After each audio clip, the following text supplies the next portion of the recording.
शङ्करं शङ्कराचार्यं केशवं बादरायणं सूत्रभाष्यकृतौ वन्दे भगवन्तौ पुनः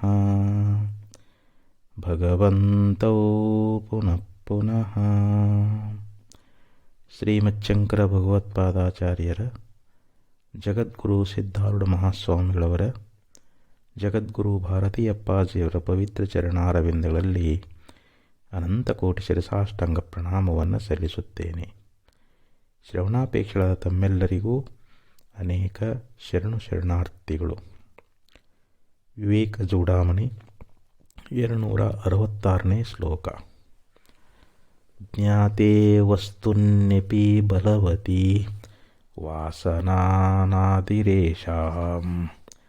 ಕರ್ತಾ ಭೋಕ್ತಾಪ್ಯಹಮಿತಿ ದೃಢಾ ಯಾಸ್ಯ ಸಂಸಾರ ಹೇತುಃ ಪ್ರತ್ಯಗ್ದೃಷ್ಟ್ವಾತ್ಮನಿ ನಿವಸತಾ ಸಾಪನೇಯ ಪ್ರಯತ್ನಾನ್ ಮುಕ್ತಿಂ ಪ್ರಾಹುಸ್ತದಿಹ ಮುನಯೋ ವಾಸನಾತಾನವಂ ಯತ್. ಶ್ರೀಮಚ್ಛಂಕರ ಭಗವತ್ಪಾದಾಚಾರ್ಯರು ಈ ಶ್ಲೋಕದಲ್ಲಿ ನಮ್ಮನ್ನು ಕುರಿತು ವಾಸನಾತ್ಯಾಗದ ವಿಚಾರವನ್ನು ನಮಗೆ ಇಲ್ಲಿ ಉಪದೇಶ ಮಾಡ್ತಾ ಇದ್ದಾರೆ. ಅಂದರೆ ನಾವು ಪರಬ್ರಹ್ಮ ಸ್ವರೂಪವನ್ನು ಗುರುಶಾಸ್ತ್ರದಿಂದ ಚೆನ್ನಾಗಿ ಅರಿತರೂ ಕೂಡ ನಮಗೆ ಈ ದೇಹಾದಿಗಳಲ್ಲಿ ಒಂದು ಆತ್ಮಬುದ್ಧಿ ಅನ್ನುವಂಥದ್ದು, ನಾನು ಅನ್ನುವಂಥ ಬುದ್ಧಿ ಅದು ನಮಗೆ ಬಂದುಬಿಡ್ತದೆ. ಅದಕ್ಕಂತಾರ ಬಹುಜನ್ಮ ದೃಢಾಭ್ಯಾಸಾತ್ ದೇಹಾದಿಷು ಆತ್ಮದೀಹಿ ಪುನಃ ಪುನಃ ಹೃದಯತ್ತೇವಂ ಜಗತ್ಸತ್ಯತ್ವ ಧೀರಪಿ ಅಂತ ಹೇಳಿದರು. ನಾವು ಹುಟ್ಟಿ ಬಂದದ್ದು ಒಂದು ಜನ್ಮ ಅಲ್ಲ, ನಾವು ಅನಂತ ದೇಹಗಳನ್ನು ಧಾರಣ ಮಾಡ್ತಾ ಬಂದಿದ್ದೀವಿ. ಪ್ರತಿಯೊಂದು ಜನ್ಮದಲ್ಲಿಯೂ ಈ ದೇಹಾದಿಗಳಲ್ಲಿ ನಾನು ನಾನು ಅಂತ ನಾವು ಅದರೊಳಗೆ ಭಾವನಾ ಮಾಡ್ಕೊತ ಬಂದಿದ್ದೀವಿ. ಹೀಗಾಗಿ ಆ ಬಹುಜನ್ಮಗಳ ಒಂದು ದೃಢವಾದ ಅಭ್ಯಾಸದಿಂದ ನಮಗೆ ದೇಹಾದಿಗಳಲ್ಲಿ ಆತ್ಮಬುದ್ಧಿ ಎನ್ನುವಂಥದ್ದು ಉಂಟಾಗ್ತಾ ಇದೆ. ನಾವು ಎಷ್ಟೇ ಶಾಸ್ತ್ರಗಳನ್ನು ಕೇಳಿದ್ರೂ, ಅದನ್ನು ನಾವು ಮನನ ಮಾಡಿದ್ರೂ, ಪುನಃ ಪುನಃ ಅದನ್ನು ನಿಧಿಧ್ಯಾಸನ ಮಾಡಿದ್ರೂ ಕೂಡ ಪುನಃ ಪುನರ್ ಉದಯತ್ತೇವಂ ಮತ್ತೆ ಮತ್ತೆ ನಮಗೆ ದೇಹಾದಿಗಳಲ್ಲಿ ನಾನು ನಾನು ಅನ್ನುವಂಥದ್ದು ಬಂದುಬಿಡ್ತದೆ. ಜಗತ್ ಸತ್ಯತ್ವ ಧೀರಪಿ ಅಂತ ಹೇಳ್ತಾರೆ. ಹಾಗೆ ಈ ಜಗತ್ತಿನಲ್ಲಿ ನಮಗೆ ಸತ್ಯತ್ವ ಬುದ್ಧಿ ಅನ್ನುವಂಥದ್ದು ಉಂಟಾಗ್ತದೆ. ಈ ದೇಹಾದಿಗಳಲ್ಲಿ ನಾನು ಅಂತೀವಿ, ದೇಹ ಇಂದ್ರಿಯ ಅಂತಃಕರಣದಲ್ಲಿ ನಾನು ನಾನು ಅಂತ ನಮಗೆ ಅಧ್ಯಾಸ ಆಗಿ ಹೋಗಿಬಿಟ್ಟದು. ಹಾಗೆ ಈ ಪ್ರಪಂಚವು ಸತ್ಯ ಅನ್ನುವಂಥದ್ದು ನಮಗೆ ನಿಶ್ಚಯ ಆಗಿ ಹೋಗಿಬಿಟ್ಟದು. ಅದಕ್ಕೆ ಇಲ್ಲಿ ಆಚಾರ್ಯ ಹೇಳ್ತಾ ಇದ್ದಾರೆ, ಜ್ಞಾತೆ ವಸ್ತುನ್ಯಪಿ ಬಲವತಿ ವಾಸನಾ ಅನಾದಿರೇಷ. ಜ್ಞಾತೆ ವಸ್ತುನಿ ಅಪಿ ಅಂತ ನಾವು ಆತ್ಮನನ್ನು ಅರ್ಥಕೊಂಡ ಮೇಲೇನು ನಾನು ಆತ್ಮ ಅಂದರೆ ಈ ದೇಹವು ನಾನಲ್ಲ, ಇದು ಜಡ ಅದ, ಇದು ದೃಶ್ಯ ಅದ, ಇದು ಪರಿಚ್ಛಿನ್ನ ಅದ, ಇದು ಅನಾತ್ಮದ ಅಂತ ನಾವು ಗುರುಗಳಿಂದ ಶಾಸ್ತ್ರವನ್ನು ಕೇಳಿದ್ದೀವಿ, ಶ್ರವಣ ಮಾಡಿದ್ದೀವಿ ಮತ್ತು ಅದನ್ನು ಮನನ ಕೂಡ ಮಾಡಿದ್ದೀವಿ. ಎಲ್ಲವನ್ನು ಅರಿಯತಕ್ಕಂಥ ಸಾಕ್ಷಿ ಕೇವಲ ಜ್ಞಾನ ಸ್ವರೂಪನಾಗಿರುವಂಥ ಆ ಪ್ರತ್ಯೇಗಾತ್ಮನೇ ನಾನು ಅನ್ನುವಂಥ ನಮಗೆ ಯಥಾರ್ಥ ಜ್ಞಾನ ಆಗಿದ್ದರೂ ಕೂಡ ಆತ್ಮನನ್ನು ಅರಿತುಕೊಂಡ ಮೇಲಿನೂ ಕೂಡ ಅಹಂ ಕರ್ತ ಅಪಿ ಅಹಂ ಭೋಕ್ತ ಇತಿ ಮತ್ತು ನಾನು ಕರ್ತ ಅಂತ ಹೇಳ್ತಾನೆ. ಏನಾದರೂ ಲೌಕಿಕದೊಳಗೆ ವ್ಯವಹಾರಗಳನ್ನು ಮಾಡುವಾಗ ನಾವು ಅನೇಕ ಕರ್ಮಗಳನ್ನು ಮಾಡ್ತಾ ಇದ್ದೀವಿ, ಯಜ್ಞಯಾಗಾದಿಗಳನ್ನು ಮಾಡ್ತಾ ಇದ್ದೀವಿ, ಅಥವಾ ಅನೇಕ ಸತ್ಕರ್ಮಗಳನ್ನು ಆಚರಣೆ ಮಾಡ್ತಾ ಇದ್ದೀವಿ. ಅಲ್ಲಿ ಸಹಜವಾಗಿ ನಾನು ಮಾಡ್ತಾ ಇದ್ದೀನಿ, ಅಹಂ ಕರ್ತ, ನಾನು ಕರ್ತ, ಅಹಂ ಭೋಕ್ತ ಇತಿ, ನಾನು ಭೋಕ್ತ, ಇದನ್ನು ಭೋಗಿಸ್ತಕ್ಕಂಥವನು ನಾನು. ಈ ಈ ಕರ್ಮವನ್ನು ನಾನೇ ಮಾಡೀನಿ ಅಂತಾನ, ಈ ಕರ್ಮದ ಫಲಭೋಕ್ತೃ ನಾನೇ ಅಂತಾನ. ಕರ್ಮದ ಫಲವನ್ನು ಅನುಭೋಗ ಮಾಡ್ತಕ್ಕಂಥವ್ರು ನಾನು. ಇತಿ ಯಾ ಅನಾದಿ ವಾಸನ, ಇದು ಅನಾದಿಯಾಗಿರ್ತಕ್ಕಂಥ ಸಂಸ್ಕಾರ ಅಂತ. ಇದು ಅನಾದಿ ಕಾಲದಿಂದ ಅನಂತ ಜನ್ಮಗಳಿಂದ ಈ ಶರೀರಾದಿಗಳಲ್ಲಿ ನಾನು ಕರ್ತ ನಾನು ಭೋಕ್ತ ಅನ್ನೋದು ಈ ವಾಸನ, ಇದು ಅತ್ಯಂತ ಇದೇನಾಗೈತಪ್ಪ ಅಂದರೆ ಇದು ವಾಸನ ಬಲವತಿ ಅಂತ ಹೇಳಿದ್ರದು, ದೃಢ ಅಂತ ಹೇಳಿದ್ರದು. ಈ ಸಂಸ್ಕಾರ ಅನ್ನುವಂಥದ್ದು ಅದು ಪ್ರಬಲನೂ ಆಗ್ಯದ, ಅಷ್ಟೇ ದೃಢವಾಗಿ ಬಿಟ್ಟದ. ಆ ವಾಸನ ಹೋಗೋದು ಭಾಳ ಕಷ್ಟ ಅಂತಾರೆ.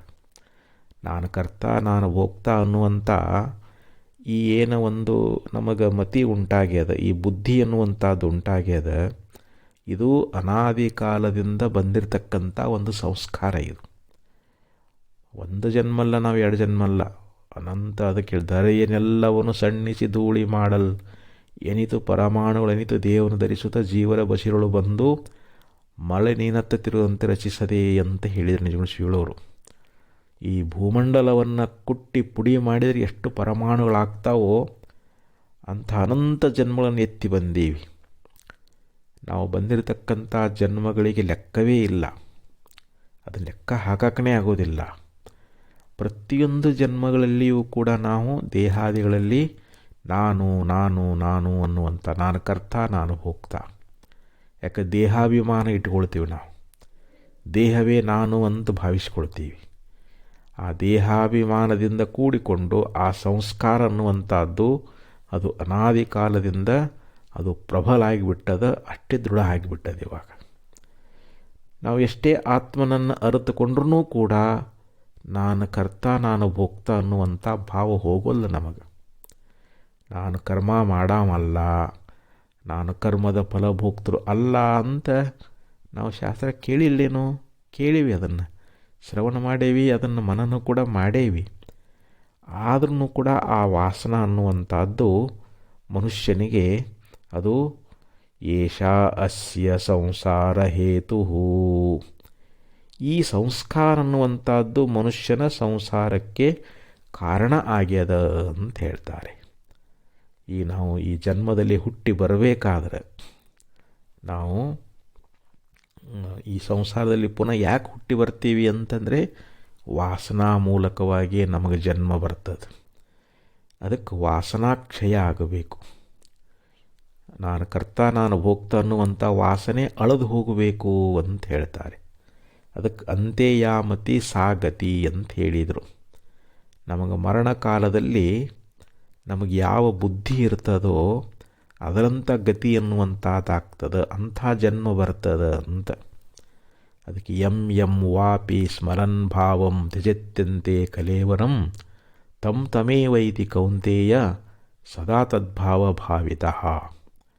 ಭಗವಂತ ಹೇಳ್ತಾ ಇದ್ದಾನೆ, ಸಾಯುವ ಕಾಲದಲ್ಲಿ ಯಾರು ನನ್ನನ್ನು ಯಾವುದನ್ನು ಸ್ಮರಣ ಮಾಡಿ ದೇಹವನ್ನು ಬಿಡ್ತಾರೋ, ಯಂ ವಾಪಿ ಸ್ಮರನ್ ಭಾವಂ, ಯಾವುದನ್ನು ಸ್ಮರಣ ಮಾಡಿಕೊಂಡು ಯಾವುದನ್ನು ನೆನೆಸಿಕೊಂಡು ತಮ್ಮ ಪ್ರಾಣವನ್ನು ಬಿಡ್ತಾ ಇದ್ದಾರೋ, ತ್ಯಜತ್ಯಂತೆ ಕಲೇವರಂ ತಂ ತಮೇವೈತಿ ಕೌಂತೆಯ, ಅವರು ಅದನ್ನೇ ಹೊಂದುತ್ತಾ ಇದ್ದಾರೆ ಅಂತ. ಅವರಿಗೆ ಅದೇ ಜನ್ಮ ಅನ್ನುವಂಥದ್ದು ಬರ್ತದೆ. ಕಾಮಾನ್ಯ ಕಾಮಯತೆ ಮನ್ಯಮಾನ ಸಕಾಮಭಿರ್ಜಾಯತೆ ತತ್ರ ತತ್ರ ಪರ್ಯಾಪ್ತ ಕಾಮಸ್ಯ ಕೃತಾತ್ಮನಸ್ತು ಇಹೈವ ಸರ್ವೇ ಪ್ರವಿಲಿಯಂತೆ ಕಾಮಾಹ ಅಂತ ಉಪನಿಷತ್ತು ಕೂಡ ಹೇಳ್ತದೆ. ಯಾರು ಕಾಮನೆಗಳನ್ನು ಇಟ್ಟುಕೊಂಡು ಮನಸ್ಸಿನಲ್ಲಿ ಅನೇಕ ಬಯಕೆಗಳು ಆಶೆಗಳು ಕೋರಿಕೆಗಳನ್ನು ಇಟ್ಟುಕೊಂಡು ಅವರು ದೇಹವನ್ನು ಬಿಡ್ತಾ ಇದ್ದಾರೋ ಅವರ ಆಶೆಗಳಿಗೆ ಅವರ ಕಾಮನೆಗಳಿಗೆ ತಕ್ಕಂತೆ ಅಲ್ಲಲ್ಲೇ ಜನ್ಮ ಅನ್ನುವಂಥದ್ದು ಬರ್ತದೆ. ಯಾರು ಪೂರ್ಣ ಕಾಮನಾಗಿದ್ದಾರೋ ಅವರು ಇಲ್ಲಿಯೇ ಮುಕ್ತರಾಗ್ತಾ ಇದ್ದಾರೆ. ಪರ್ಯಾಪ್ತ ಕಾಮಸ್ಯ ಕೃತಾತ್ಮನಸ್ತು, ಪೂರ್ಣ ಕಾಮನ ಆದವರು ಅಂದರೆ ತತ್ವಜ್ಞಾನಿಗಳು, ಅವರ ಕಾಮನೆಗಳು ಇಲ್ಲೇ ಲಯವನ್ನು ಹೊಂದುತ್ತಾ ಇದ್ದಾವೆ. ಅವರು ಕೃತಾರ್ಥರಾಗಿರ್ತಾ ಇದ್ದಾರೆ, ಅವರು ಇಲ್ಲೇ ಮುಕ್ತರಾಗ್ತಾರೆ. ನಸ ಪುನರಾವರ್ತೆ, ಅವರಿಗೆ ಜನ್ಮ ಅನ್ನುವಂಥದ್ದಿಲ್ಲ. ಯಾಕೆಂದ್ರೆ ಅವ್ರಿಗೆ ತತ್ವಜ್ಞಾನ ಆಗಿರ್ತದೆ. ಅವರು ವಾಸನಾಕ್ಷಯ ಮಾಡಿಕೊಂಡಿರ್ತಾರೆ. ಅವರು ಇಲ್ಲಿಯೇ ಜೀವನ್ಮುಕ್ತರಾಗಿ ಮುಂದೆ ವಿದೇಹ ಕೈವಲ್ಯವನ್ನು ಕೂಡ ಪಡೀತಾ ಇದ್ದಾರೆ. ದೇಹಪಾತ ನಂತರ ಅವರಿಗೆ ವಿದೇಹ ಕೈವಲ್ಯವು ಕೂಡ ಪ್ರಾಪ್ತಿಯಾಗ್ತದೆ. ಅದಕ್ಕೆ ಇಲ್ಲಿ ವಾಸನೆ ಅನ್ನುವಂಥದ್ದಿರಬಾರ್ದು ಅಂತ ಹೇಳ್ತಾರೆ. ಒಬ್ಬ ಒಟು ಸಾಧಕ, ಅವನು ತರುಣನಾಗಿದ್ದ, ಯೌವನಾವಸ್ಥೆಯೊಳಗೆ ಇದ್ದ. ಒಬ್ಬ ಮುದುಕಿ ಅಜ್ಜಿ ವಯಸ್ಸಾಗಿತ್ತು. ಆಕೆಯೂ ಕೂಡ ಸಾಧಕಳಾಗಿದ್ಲು. ಈ ಪಾರಮಾರ್ಥ ಸಾಧನೆಯನ್ನು ಮಾಡಿದ್ಲು. ಅವರು ಇಬ್ಬರೂ ಕೂಡಿ ಪ್ರಯಾಣ ಮಾಡ್ತಾ ಇದ್ದರು, ಯಾತ್ರೆಗೆ ಹೊರಟಿದ್ದರು. ಅವರು ಸಾಧಕಿಯಾದವಳು ಮುಪ್ಪಾವಸ್ಥೆಯೊಳಗದಾಳ. ಸುಮಾರು 80 ವರ್ಷ ದಾಟಿ ಹೋಗಿತ್ತು. ಬ್ರಹ್ಮಚರ್ಯವನ್ನು ಪರಿಪಾಲನೆ ಮಾಡಿಕೊಂಡು ಬಂದಿದ್ದಾಳೆ. ತತ್ವಜ್ಞಾನವನ್ನು ಮಾಡಿಕೊಂಡಿದ್ದಾಳೆ. ಇವನು ಒಟ್ಟು ಇನ್ನೂ ಸಾಧಕ, ಇವನು ತರುಣಾವಸ್ಥೆಯೊಳಗಿದ್ದ. ಅವರು ಹೋಗುವಾಗ ಒಂದು ಹಳ್ಳವನ್ನು ದಾಟುವಂಥ ಪ್ರಸಂಗ ಬಂತು. ಆವಾಗ ಆ ಅಜ್ಜಿ, ಆ ಮುದುಕಿ ಏನು ಮಾಡಿದ್ಲು ಅಂತಂದ್ರೆ, ಆ ಸಾಧಕನ ಕೈ ಹಿಡಿದು ಹಳ್ಳವನ್ನು ದಾಟಿದ್ಲು. ಆವಾಗ ಆ ಮುದುಕಿಗೆ ಏನು ಅನ್ನಿಸ್ತು ಅಂತಂದ್ರೆ, ನಾನು ಯಾವತ್ತೂ ಪುರುಷನ ಸಂಘವನ್ನು ಮಾಡಲಿಲ್ಲ. ಆ ಪುರುಷನ ಸಂಘದಲ್ಲಿ ಆಗತಕ್ಕಂಥ ಸುಖವನ್ನು ಪಡಿಲಿಲ್ವಲ್ಲ ಅಂತ ಹಿಂಗೆ ಸಂಕಲ್ಪ ಮಾಡಿ ಆಕೆ ದೇಹತ್ಯಾಗವನ್ನು ಮಾಡಿದ್ಲು. ಅಂದರೆ ಆ ದೇಹ, ತನ್ನ ಶರೀರವನ್ನು ಬಿಡ್ತಾ ಇದ್ದಾಳೆ. ಆ ಸಾಯುವಾಗ ಏನು ವಾಸನ ಆಯಿತು, ಆಕೆಗೆ ಏನು ಒಂದು ಸಂಕಲ್ಪ ಬಂತು ಅಂತಂದರೆ, ನಾನು ಪುರುಷನ ಸಂಘದ ಸುಖ, ಪುರುಷನ ಒಂದು ಸಂಘವನ್ನು ಮಾಡಲಿಲ್ಲ, ಆ ದೇಹ ಸುಖವನ್ನು ಅನುಭವಿಸಲಿಲ್ಲ ಅಂತ ಆಕೆ ಸಂಕಲ್ಪ ಮಾಡಿದ್ದಕ್ಕೆ ಮುಂದೆ ಮರುಜನ್ಮದಲ್ಲಿ ಆಕೆ ವೇಶ್ಯಾಗೃಹದಲ್ಲಿ ಹುಟ್ಟಿ ಬರ್ತಾ ಇದ್ದಾಳೆ. ಒಬ್ಬ ವೇಶ್ಯಾಗೃಹದಲ್ಲಿ ಜನ್ಮವನ್ನು ತಾಳಿದ್ಲು. ಅದರ ಪೂರ್ವಜನ್ಮದ ಸಂಸ್ಕಾರ, ಅದರ ಅಭ್ಯಾಸ, ಅದರ ವಾಸನಾಬಲದಿಂದ ಆಕೆಗೆ ವೈರಾಗ್ಯ ಅನ್ನುವಂಥದ್ದು ಬಂತು. ಆ ಗಂಗಾ ನದಿಯ ತೀರದೊಳಗೆ ಒಂದು ಕುಟೀರವನ್ನು ಮಾಡಿಕೊಂಡ್ಳು. ಅಲ್ಲೇ ವಾಸ ಮಾಡಲಿಕ್ಕತ್ತಿದ್ಲು. ಮತ್ತೆ ಆಕೆ ಸಾಧನೆ ಮಾಡಲಿಕ್ಕೆ ಪ್ರಾರಂಭ ಮಾಡಿದ್ಲು. ಅಧ್ಯಾತ್ಮ ಸಾಧನೆಯನ್ನು ಮಾಡಲಿಕ್ಕತ್ತಿದ್ಲು.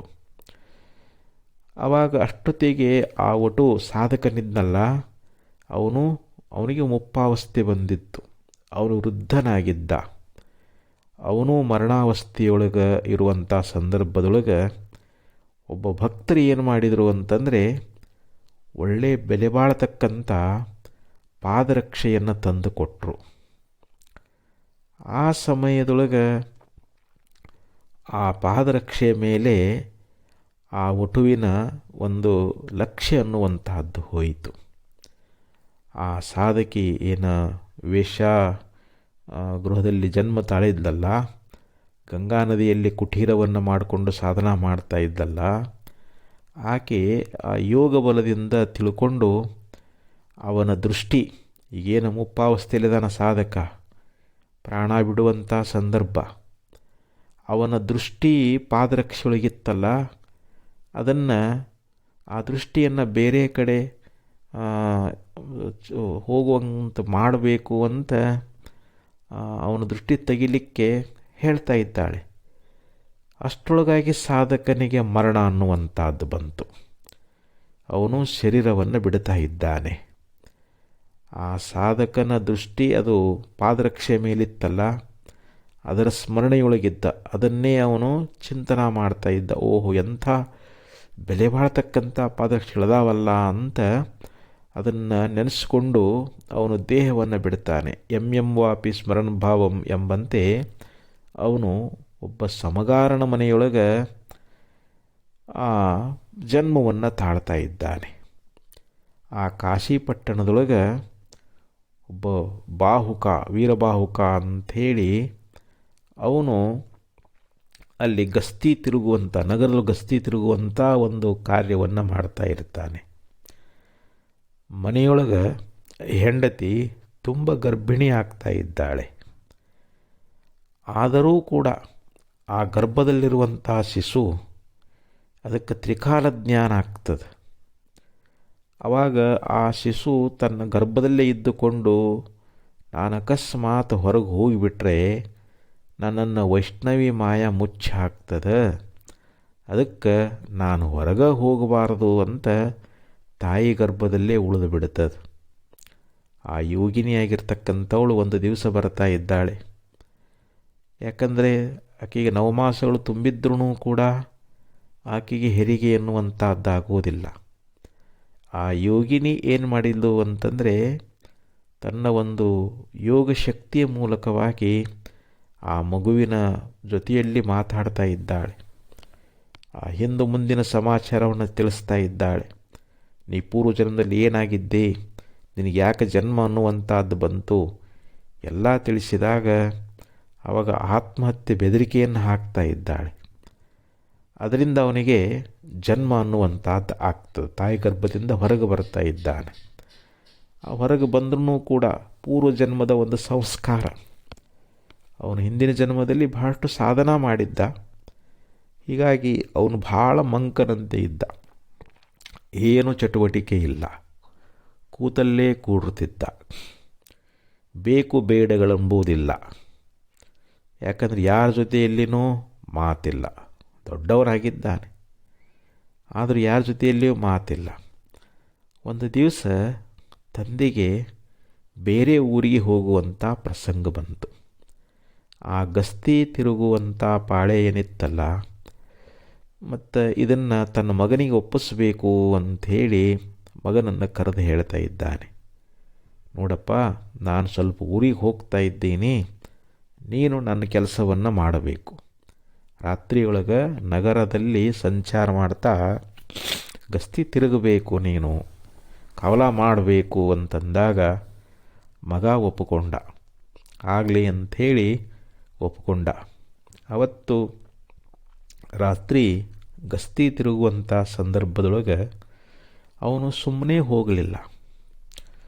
ಅವ ಒಂದು 4-5 ಶ್ಲೋಕಗಳನ್ನು ಹೇಳ್ತಾ ಇದ್ದಾನೆ. ಕಾಮಶ್ಚ ಕ್ರೋಧಶ್ಚ ಲೋಭಶ್ಚ ದೇಹೇ ತಿಷ್ಟಂತಿ ತಸ್ಕರಾಃ ಜ್ಞಾನರತ್ನಾಪಹಾರಾಯ ತಸ್ಮಾತ್ ಜಾಗ್ರತ ಜಾಗ್ರತ. ನೋಡಿರಿ, ನಮ್ಮಲ್ಲಿ ಈ ಕಾಮ ಕ್ರೋಧ ಲೋಭ ಅನ್ನುವಂಥವು ನಮ್ಮ ದೇಹದೊಳಗೆ ಅದಾವ. ಇವು ಕಳ್ಳರಿದ್ದಂಗೆ. ಜ್ಞಾನ ಅನ್ನುವಂಥ ರತ್ನವನ್ನು ಅವು ಅಪಹರಣ ಮಾಡ್ತಾ ಇದ್ದಾವೆ. ಅದಕ್ಕೆ ನೀವು ಎಚ್ಚರಾಗಿರಿ ಎಚ್ಚರಾಗಿರಿ ಅಂತ ಮೊದಲನೇ ಪ್ರಹಾರದಲ್ಲಿ ಹೇಳಿದ. ಮುಂದೆ 2ನೇ ಪ್ರಹಾರ ಬಂತು. ಆವಾಗ ಮತ್ತೆ ಹೇಳ್ತಾ ಇದ್ದಾನೆ, ಆಶಯ ಬದ್ಧತೆ ಲೋಕೆ ಕರ್ಮಣ ಬಹುಚಿಂತೆಯ ಆಯುಕ್ಷೀಣಂ ನ ಜಾನಂತಿ ತಸ್ಮಾತ್ ಜಾಗ್ರತ ಜಾಗ್ರತ ಅಂತಂದ. ಅಂದರೆ ಆಶೆಯಿಂದ ಈ ಲೋಕದಲ್ಲಿ ಜೀವರು ಬಂಧಿತರಾಗ್ತಾ ಇದ್ದಾರೆ, ಬಂಧನಕ್ಕೊಳಗಾಗ್ತಾ ಇದ್ದಾರೆ. ಅನೇಕ ಕರ್ಮಗಳಿಂದಲೂ ಅನೇಕ ರೀತಿಯಾಗಿರ್ತಕ್ಕಂಥ ಚಿಂತೆಗಳಿಂದಲೂ ಅವರ ಸಂಸಾರ ಬಂಧನಗಳು ಸಿಲುಕೊಳ್ತಾ ಇದ್ದಾರೆ. ತಮ್ಮ ಆಯುಷ್ಯ ಕ್ಷೀಣ ಆಗುವುದನ್ನೇ ತಿಳಿತಾ ಇಲ್ಲ. ಅದಕ್ಕೆ ಎಚ್ಚರಾಗಿರಿ ಎಚ್ಚರಾಗಿರಿ ಅಂಥೇಳಿ 2ನೇ ಪ್ರಹರದಲ್ಲಿ ಹೇಳಿದ.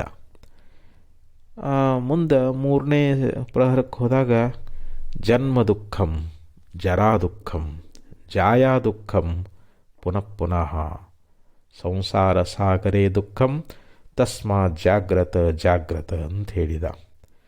ಅಂದರೆ ಹುಟ್ಟುವಾಗಲೂ ದುಃಖ, ಮುಪ್ಪಿನಲ್ಲಿ ದುಃಖ, ಹೆಂಡತಿಯಿಂದಲೂ ದುಃಖ, ಮರಣಕಾಲದಲ್ಲಿಯೂ ದುಃಖ. ಆದ್ದರಿಂದ ಈ ಸಂಸಾರ ಇದು ದುಃಖಮಯ, ಇದು ದುಃಖ ಸಾಗರ. ಅದಕ್ಕೆ ಎಚ್ಚರಾಗಿರಿ ಎಚ್ಚರಾಗಿರಿ ಅಂತ ಹೇಳಿದ. ಮುಂದೆ 4ನೇ ಪ್ರಹರಕ್ಕೆ ಬಂದಾಗ ಮತ್ತೆ ಒಂದು ಶ್ಲೋಕ ಹೇಳ್ತಾನೆ. ಮಾತಾ ನಾಸ್ತಿ ಪಿತಾ ನಾಸ್ತಿ ನಾಸ್ತಿ ಬಂಧು ಸಹೋದರ ಅರ್ಥಂ ನಾಸ್ತಿ ಗೃಹಂ ನಾಸ್ತಿ ತಸ್ಮಾತ್ ಜಾಗ್ರತ ಜಾಗ್ರತ. ಅಂದರೆ ತಾಯಿ ಇಲ್ಲ, ತಂದೆ ಇಲ್ಲ, ಬಂಧುಗಳಿಲ್ಲ, ಸಹೋದರರಿಲ್ಲ, ಮತ್ತು ಸಂಪತ್ತು ಕೂಡ ಇಲ್ಲ, ಮನೆಯೂ ಕೂಡ ಇಲ್ಲ. ಇವೆಲ್ಲವೂ ನಶ್ವರದಾವು, ಇವ್ಯಾವುದೂ ಶಾಶ್ವತ ಅಲ್ಲ. ಅದಕ್ಕೆ ನೀವು ಎಚ್ಚರಾಗಿರಿ ಎಚ್ಚರಾಗಿರಿ ಅಂತ ಪುನಃ ಈ ರೀತಿಯಾಗಿ ಒಂದೊಂದು ಸುತ್ತಿಗೆ ಒಂದೊಂದು ಶ್ಲೋಕವನ್ನು ಹೇಳ್ತಾ ಇದ್ದ. ಮಹಾರಾಜ ಆ ಶ್ಲೋಕಗಳನ್ನು ಕೇಳಿಸಿಕೊಂಡವ. ಆವಾಗ ಅವನಿಗೆ ಭಾಳ ಆಶ್ಚರ್ಯ ಆಯಿತು. ಇವತ್ತಿನ ದಿವಸ ಎಂಥ ಶ್ಲೋಕಗಳನ್ನು ಹೇಳಿದಾನಲ್ಲ. ಮರುದಿವಸ ರಾಜ ಏನು ಮಾಡಿದ ಅಂತಂದರೆ ಅರಮನೆಗೆ ಆ ಬಾಹುಕನನ್ನು ಕರೆಯಾಗಿ ಕಳಿಸ್ತಾ ಇದ್ದಾನೆ. ಬಾಹುಕ ಅಂದ, ಬಹುಶಃ ನಮ್ಮ ಮಗ ಗಸ್ತಿ ತಿರುಗುವಂಥ ಕೆಲಸ ಮಾಡಿಲ್ಲ, ಅದಕ್ಕೆ ರಾಜ ನನಗೇನು ಶಿಕ್ಷೆ ಕೊಡ್ತಾನೋ ಮಹಾರಾಜರೇ, ನಂದು ಅಪರಾಧ ಆಗ್ಯದ, ಕ್ಷಮಾ ಮಾಡಿರಿ, ನನಗೆ ಪ್ರಾಣದಾನವನ್ನು ಮಾಡಿರಿ, ನನಗೆ ಮರಣದಂಡನೆಯನ್ನು ಕೊಡಬೇಡ್ರಿ ಅಂತ ಅಂಗಲಾಚಿ ಬೇಡಿಕೊಂಡ. ಮಹಾರಾಜ ಹೇಳ್ತಾ ಇದ್ದಾನೆ, ನಿನ್ನೆ ಯಾರು ಗಸ್ತಿ ತಿರುಗಿದ್ರು ಅಂತಂದಾಗ ನನ್ನ ಮಗನನ್ನು ಕಳಿಸಿದ್ದೆ, ನಾನು ಬೇರೆ ಒಂದು ಕೆಲಸ ನಿಮಿತ್ತ ಬೇರೆ ಊರಿಗೆ ಹೋಗಿದ್ದೆ ಅಂತಂದಾಗ ಆವಾಗ ಮಹಾರಾಜ ಹೇಳ್ತಾ ಇದ್ದಾನೆ, ನಿನ್ನ ಮಗ ನಿಜವಾಗಿಯೂ ಜ್ಞಾನಿ ಅದಾನ, ಬ್ರಹ್ಮಜ್ಞಾನಿ ಅದಾನ. ನೋಡಿ, ಸಂಪೂರ್ಣ ರಾಜ್ಯವನ್ನು ತನ್ನ ಮಗನಿಗೆ ಅರ್ಪಣ ಮಾಡಿದ. ಆ ಬಾಹುಕನ ಮಗನನ್ನು ಗುರು ಅಂತ ತಿಳ್ಕೊಂಡ, ಅವನಿಗೆ ಶರಣಾಗತನಾದ, ರಾಜ್ಯಭಾರವನ್ನು ನಡೆಸಲಿಕ್ಕೆ ಹೇಳ್ತಾ ಇದ್ದಾನೆ. ಆವಾಗ ಅಲ್ಲಿ ಬಾಹುಕಂತ ತನಗೊಂದು ಕಟ್ಟಡವನ್ನು ಕಟ್ಟಿಸಿ ಎಲ್ಲ ರೀತಿಯಾಗಿರ್ತಕ್ಕಂಥ ಒಂದು ದೇವತೆಗಳ ಚಿತ್ರವನ್ನು ಹಾಕಲಿಕ್ಕೆ ಹೇಳ್ತಾ ಇದ್ದಾನೆ. ಯಾರು ಶಿಕ್ಷೆಗೆ ಒಳಗಾಗ್ತಾ ಇದ್ದಾರೋ ಅವ್ರನ್ನೆಲ್ಲರನ್ನು ಕರೆಸಿ ಏನು ಮಾಡ್ತಾನೆ, ತಮ್ಮ ತಮ್ಮ ದೇವತೆಗಳನ್ನು ಸ್ಮರಣ ಮಾಡಿಕೊಂಡು ಪ್ರಾಣವನ್ನು ಬಿಡಬೇಕು ಅಂಥೇಳಿ ಹೇಳ್ತಾ ಇದ್ದಾನೆ. ಅದರಿಂದ ಆ ಅಪರಾಧಿಗಳೆಲ್ಲರೂ ಯಾರು ಶಿಕ್ಷೆಗೊಳಗಾಗಿರ್ತಾರಲ್ಲ ಆ ದೇವತೆಗಳನ್ನ ಸ್ಮರಣ ಮಾಡಿಕೊಂಡು ಅವರು ಆ ದೇವರ ಸಾನ್ನಿಧ್ಯವನ್ನು ಪಡೆಯುವಂಥವರಾಗ್ತಾ ಇದ್ದಾರೆ. ಹಿಂಗೆ ನಾವು ಸಾಯೋ ಕಾಲದೊಳಗೆ ಏನು ವಾಸನ ಇಟ್ಟುಕೊಂಡು ಯಾವ ಸಂಸ್ಕಾರದಿಂದ ದೇಹವನ್ನು ಬಿಡ್ತೇವೋ ಅಂಥ ಜನ್ಮಗಳು ಬರ್ತಾವೆ ಅಂತ ಈ ಪ್ರಕಾರ ದೃಷ್ಟಾಂತ ಅನ್ನುವಂಥದ್ದು ಬರುವಂಥದ್ದಾಗ್ತದೆ. ಅದಕ್ಕೆ ಇಲ್ಲಿ ನಾನು ಕರ್ತ ನಾನು ಭೋಕ್ತ ಅನ್ನುವಂಥದ್ದೇನದಲ್ಲ, ಇದು ಈ ಸಂಸ್ಕಾರ ಹೊರಟು ಹೋಗಬೇಕಂತಾರೆ.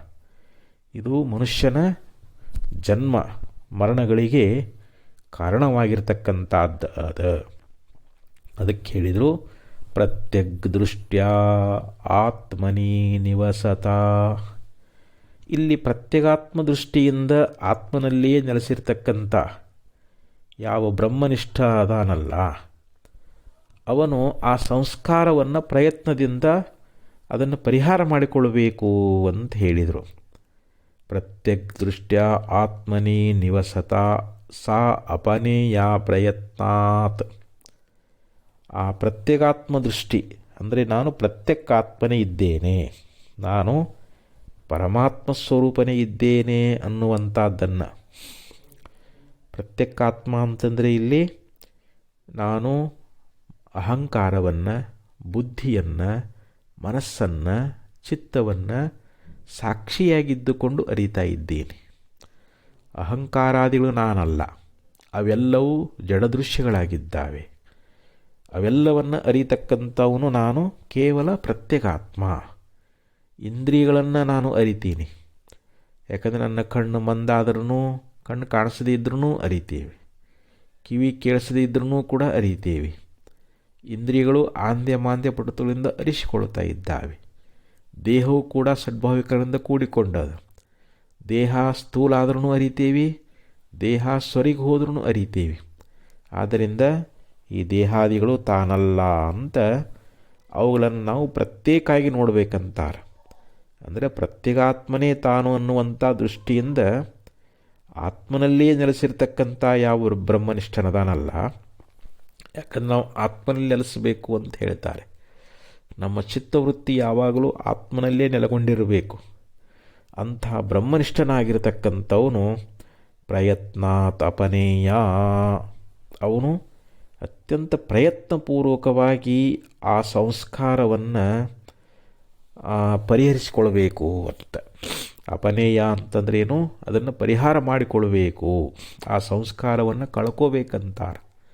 ನಾನು ಕರ್ತ ನಾನು ಭೋಕ್ತ ಅನ್ನುವಂಥ ಯಾವ ಸಂಸ್ಕಾರ ಇದು ದೃಢವಾಗಿ ಬಿಟ್ಟದ, ಇದು ಬಲವಾಗಿ ಬಿಟ್ಟದಿದು, ಇದು ಪ್ರಬಲಾಗಿ ಬಿಟ್ಟದು ಈ ಸಂಸ್ಕಾರ ಅನ್ನುವಂಥದ್ದು. ಇಂಥ ಪ್ರಬಲವಾಗಿರ್ತಕ್ಕಂಥ ದೃಢವಾಗಿರತಕ್ಕಂಥ ಇಲ್ಲಿ ನಾನು ಕರ್ತ ನಾನು ಭೋಕ್ತ ಅನ್ನುವಂಥ ಏನು ಸಂಸ್ಕಾರ ಅದಲ್ಲ, ಈ ಸಂಸ್ಕಾರವನ್ನು ನಾವು ದೂರು ಮಾಡಿಕೊಳ್ಬೇಕು. ಯಾಕಂದರೆ ನಾವು ಪ್ರತ್ಯೇಗಾತ್ಮನೇ ನೆಲೆಸಬೇಕು. ಅದಕ್ಕೆ ಇಲ್ಲಿ ಹೇಳ್ತಾರೆ, ಯತ್ ವಾಸನಾತಾನವಂ ತತ್ ಮುನಯಃ ಇಹ ಮುಕ್ತಿಂ ಪ್ರಾಹುಹು.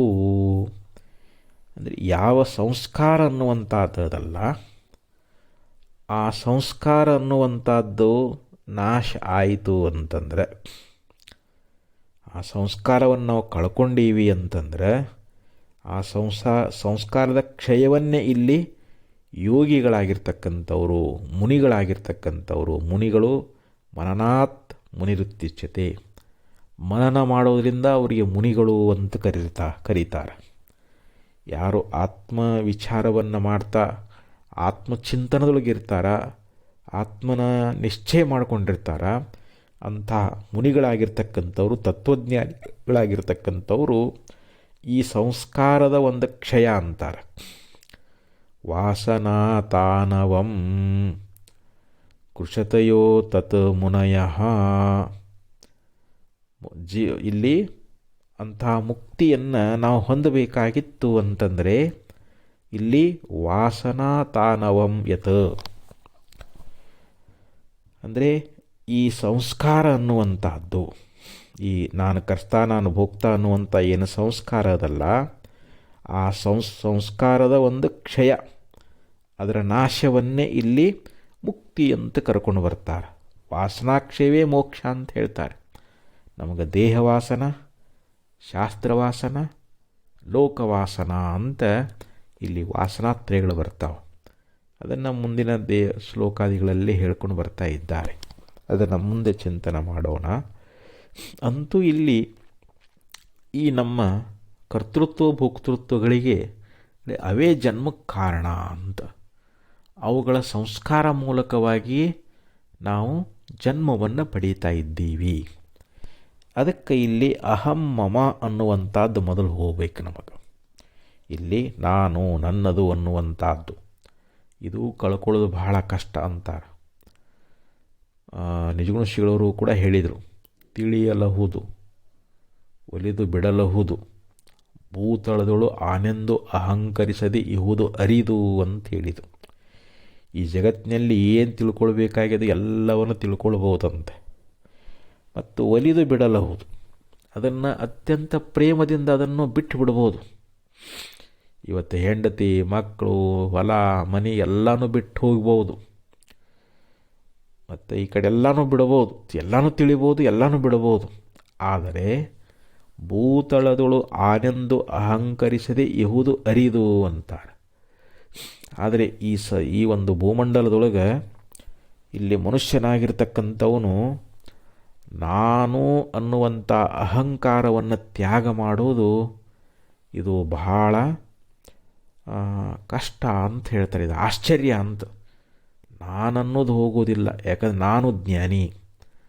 ಜ್ಞಾನ ಆದ ಮೇಲೆ ಅಹಂ ಬ್ರಹ್ಮಾಸ್ಮಿ ಜ್ಞಾನ ಆದಮೇಲೆ ಕೂಡ ನಾನು ಬ್ರಹ್ಮಜ್ಞಾನಿ ಅದೀನಿ ಅಂಥೇಳಿ ಅವನಲ್ಲಿ ಆ ಅಹಂಕಾರ ಅನ್ನುವಂಥದ್ದು ಬರ್ತದೆ.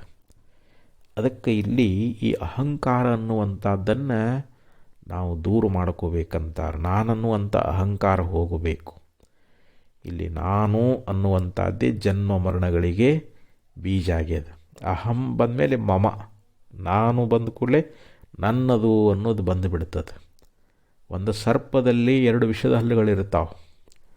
ಆ ವಿಷದ ಹಲ್ಲುಗಳಿದ್ದಾಗ ಸರ್ಪ ಕಚ್ಚಿತು ಅಂತಂದ್ರೆ ಮನುಷ್ಯ ವಿಷವೇರಿ ಸತ್ತು ಹೋಗಿಬಿಡ್ತಾ ಇದ್ದಾನೆ. ಆ 2 ವಿಷದ ಹಲ್ಲುಗಳನ್ನು ತೆಗೆದುಬಿಟ್ರೆ ಅದರಲ್ಲಿರ್ತಕ್ಕಂಥ ಸರ್ಪತ್ವ ಹೋಗಿಬಿಡ್ತದೆ. ಹಾಗೆ ಇಲ್ಲಿ ಅಹಂ ಮಮ ಅನ್ನುವಂಥದ್ದು ಈ ಜೀವತ್ವ, ಜೀವಭಾವ ಬರಲಿಕ್ಕೆ ಅಹಂ ಮಮಗಳೇ ಕಾರಣ. ಈ ಅಹಂ ಮಮ ಅನ್ನುವಂಥ 2 ವಿಷದಲ್ಲ ತೆಗೆದು ಹಾಕಿಬಿಟ್ರೆ ಇವನಲ್ಲಿರುವಂಥ ಜೀವತ್ವ ಹೊರಟೋಗ್ಬಿಡ್ತದೆ. ಜೀವ ಇರ್ತಾನೆ, ಆದರೆ ಜೀವತ್ವವನ್ನು ಕಳ್ಕೊಳ್ಬೇಕು. ಅಹಂ ಮಮ ಹೋಗಬೇಕು. ದೇಹಾದಿಗಳಲ್ಲಿ ನಾನು ನನ್ನದು ಅಂತೇನು ನಾವು ಭಾವಿಸ್ಕೊಂಡಿದ್ದೇವಲ್ಲ, ಅದು ಇರೋ ತನಕ ನಮಗೆ ಮುಕ್ತಿ ಅನ್ನುವಂಥದ್ದಾಗೋದಿಲ್ಲ. ಯಾಕಂದರೆ ಅಹಂಕಾರ ಮಮಕಾರಗಳಿಂದಲೇ ಅದಕ್ಕೆ ರಾಗದಿಂ ಬೇರಿನ್ನು ಭವಬೀಜ ಮುಂಟೆ. ಯಾವಾಗ ಅಹಂ ಮಮ ಅನ್ನುವಂಥದ್ದು ಬಂತು ಅಂತಂದರೆ ಅವನಿಗೆ ಲೌಕಿಕ ವಿಷಯಗಳಲ್ಲಿ ಮೋಹ ಅನ್ನುವಂಥದ್ದಾಗ್ತದೆ, ಅವುಗಳಲ್ಲಿ ಆಶೆ ಉಳ್ಳವನಾಗ್ತಾನೆ, ಅದಕ್ಕೆ ಸಂಬಂಧಪಟ್ಟಂಥ ಕರ್ಮಗಳಲ್ಲಿ ತೊಡಗುತ್ತಾ ಇದ್ದಾನೆ. ನಾನು ಕರ್ಮ ಮಾಡೀನಿ, ಅಹಂ ಕರ್ತ ಅಹಂ ಭೋಕ್ತ, ಈ ಕರ್ಮದ ಫಲವನ್ನು ನಾನು ಅನುಭವಿಸ್ತೀನಿ ಅಂತೇಳಿ ಆ ಒಂದು ಸಂಸ್ಕಾರದಿಂದ ಕೂಡಿಕೊಂಡು ಪುನರ್ಜನ್ಮವನ್ನು ಪಡೀತಾ ಇದ್ದಾನೆ. ಅದಕ್ಕೆ ಇಲ್ಲಿ ನಾವು ಆತ್ಮನನ್ನು ಅರಿತುಕೊಂಡ ಮೇಲೇನೂ ಕೂಡ ಈ ಶರೀರದಲ್ಲಿ ನಾನು ಕರ್ತ ನಾನು ಭೋಕ್ತ ಅನ್ನುವಂಥ ಈ ಯಾವ ಒಂದು ಬುದ್ಧಿಯನ್ನು, ಈ ಅನಾದಿ ಕಾಲದಿಂದ ಬಂದಿರತಕ್ಕಂಥ ಈ ಸಂಸ್ಕಾರ ಇದು ಅತ್ಯಂತ ಪ್ರಬಲ ಮತ್ತು ದೃಢವಾಗಿರುವುದರಿಂದ ಇದನ್ನು ಜ್ಞಾನಿಯಾಗಿರ್ತಕ್ಕಂಥವನು, ಬ್ರಹ್ಮನಿಷ್ಠನಾಗಿರ್ತಕ್ಕಂಥವನು ಆ ಸಂಸ್ಕಾರವನ್ನು ಪ್ರಯತ್ನಪೂರ್ವಕವಾಗಿ ಅದನ್ನು ಪರಿಹರಿಸಿಕೊಳ್ಬೇಕು ಅನ್ನುವಂಥ ಮಾತನ್ನು ಈ ಶ್ಲೋಕದಲ್ಲಿ ಆಚಾರ್ಯರು ಬಹಳ ಸುಂದರವಾಗಿ ಹೇಳ್ಕೊಂಡು ಬಂದಿದ್ದಾರೆ. ಮತ್ತೆ ಮುಂದಿನ ಶ್ಲೋಕವನ್ನು ನಾಳೆ ವಿಚಾರ ಮಾಡೋಣ ಅಂತ ಹೇಳ್ತಾ ಈ 2 ನುಡಿಗಳನ್ನ ಸದ್ಗುರುಚರಣಕ್ಕೆ ಅರ್ಪಿಸಿ ಇಲ್ಲಿಗೆ ವಿರಮಿಸ್ತಾ ಇದ್ದೇನೆ. ಓಂ ತತ್ಸತ್.